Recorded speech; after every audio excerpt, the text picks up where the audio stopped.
नमस्कार, the democratic mirror में आपका स्वागत है। मीडिया इन इंडिया, हमारे साथ अभिनंदन सिकरी साहब हैं। सर, स्वागत है। एक समय था कि जब कोई भी सच देखना था तो मीडिया की ज़रूरत थी। तो ऐसा क्या हुआ कि मीडिया के ऊपर ही फेक न्यूज़ को चेक करने के लिए न्यूज़ लॉन्ड्री लाना पड़ा? नहीं, वो तो आई थिंक लाना पड़ा क्योंकि हमारे देश में रिवाज नहीं था इतना कि मीडिया को क्रिटिक करें। वैसे और देशों में है और ये हेल्दी भी रहता है, मीडिया एक दूसरे पर टिप्पणी करता रहे तो अपना ज़रा एक बना रहता है। लेकिन ये कभी ट्रेडिशन था ही नहीं कि करे तो।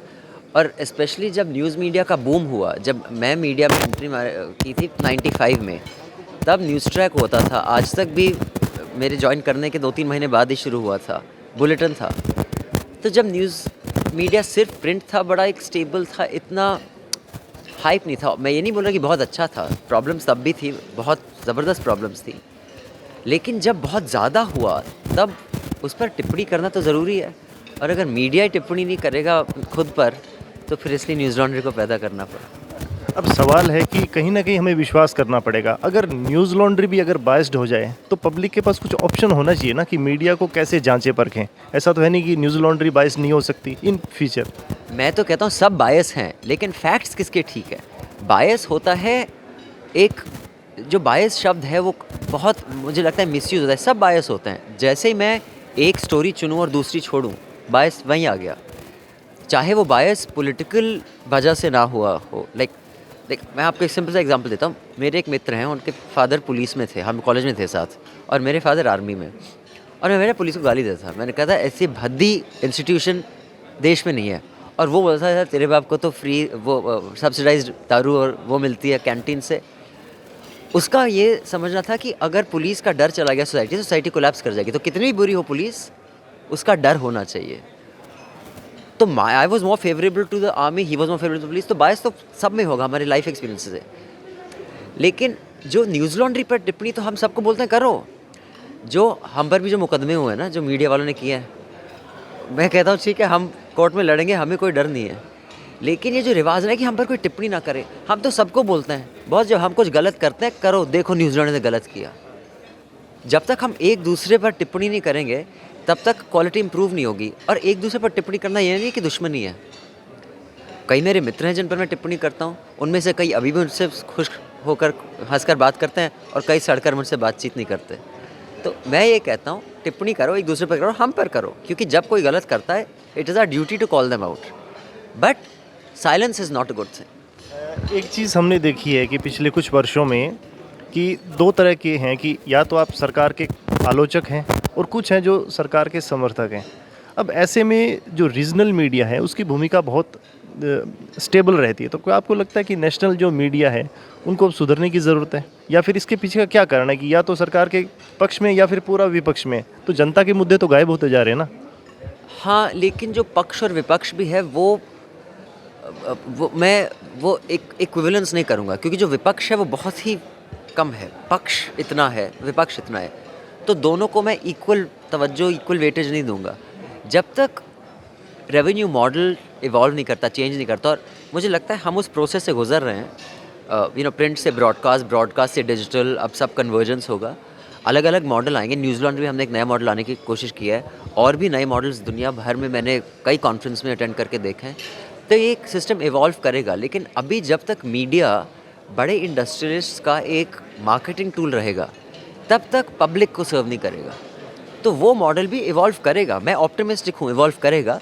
लेकिन उस दौरान बहुत से गंद से हमें गुजरना पड़ेगा, तो हम गुजरते हैं, हंसकर गुजरते हैं। पब्लिक फंडिंग की बात की, बहुत अच्छी चीज़ है। तो क्या आपको लगता है कि भारत में इसको सक्सेसफुली किया जा सकता है? और अगर विदेश की बात करें तो आप बता सकते हैं कि कहाँ पर ये बड़ा सक्सेसफुली चल रहा है? जी, ये हर जगह किया जा सकता है। जब मैंने शुरू किया था, हमें बोला गया था कि इंडियंस नहीं करेंगे, क्योंकि हमने जो एग्जांपल, मैंने जो प्रेजेंटेशन बनाई थी, उसमें एक नॉर्वे का एग्जांपल था, नेदरलैंड्स का एग्जांपल था। अमेरिका को 2012 में इतना सक्सेसफुल एग्जांपल नहीं था, लेकिन अब है। टेक्सास ट्रिब्यून है, वॉशिंगटन पोस्ट है, न्यूयॉर्क टाइम्स है, जे कॉरेस्पॉन्डेंट है जिसने पूरा शुरू किया था। तो न्यूज़ लॉन्ड्री है। हमारे पास करीब 13 या 14 हज़ार पेइंग सब्सक्राइबर्स हैं। वो हमें किसी भी कॉर्पोरेट फंडिंग से दूर रख सकते हैं। मुझे लगता है ऐसा, लेकिन जो बेसिक मॉडल है ना कि भाई पहले था न्यूज़ मॉडल था, एक बड़ी सी न्यूज़ ऑर्गेनाइजेशन होती थी जिसका टर्नओवर 100 से 1000 करोड़ तक था। अब जो नया आ रहा है दौर, मुझे लगता है छोटी छोटी न्यूज़ ऑर्गेनाइजेशन जैसे न्यूज़ मिनट हो गई, स्क्रोल हो गई, द वायर हो गई, क्या कहते हैं, लैंग्वेज साइट्स जो होती है तमिल मलयालम में, उड़ीमुगम, मेरी प्रोनाउंसिएशन मलयालम की इतनी अच्छी नहीं है, वो एक वेबसाइट है। ये 20 से 80 लोगों तक की टीम्स होती हैं और इनका टर्नओवर 1000 करोड़ कभी नहीं पहुंचेगा, लेकिन ये सस्टेनेबल रहेंगी। तो मुझे लगता है फ्यूचर, और अभी तक लोगों को क्या उन्होंने सोच के रखा था कि भाई जब मीडिया कंपनी बनाएंगे इतनी बड़ी बनाएंगे, जैसे जैनों ने टाइम्स बनाया हुआ है, या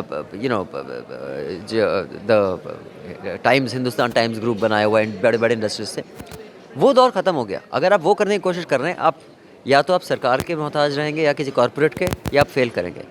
डिजिटल एज एक नई किस्म की मीडिया कंपनी का है, लीन, सस्टेनेबल, और मुझे लगता है धीरे धीरे हम वहाँ ज़रूर पहुँचेंगे। आपने डिजिटल की बात की, तो भारत में जैसे 5G की शुरुआत हुई है, धीरे धीरे जैसे रिमोट एरियाज़ में इंटरनेट की स्पीड बढ़ेगी, तो आपको क्या लगता है कि आने वाले समय में जो मेन स्ट्रीम मीडिया ब्रॉडकास्टिंग की जगह डिजिटल का कितना अच्छा भविष्य दिख रहा है आपको, या किस नए रूप में आएगा? मुझे लगता है सबको डिजिटल पे जाना ही पड़ेगा, लेकिन न्यूज़ एक ऐसी चीज़ है जो बहुत हैविली गवर्नमेंट रेगुलेशन पे डिपेंडेंट है, और क्या फ्रेमवर्क है रेगुलेशन का।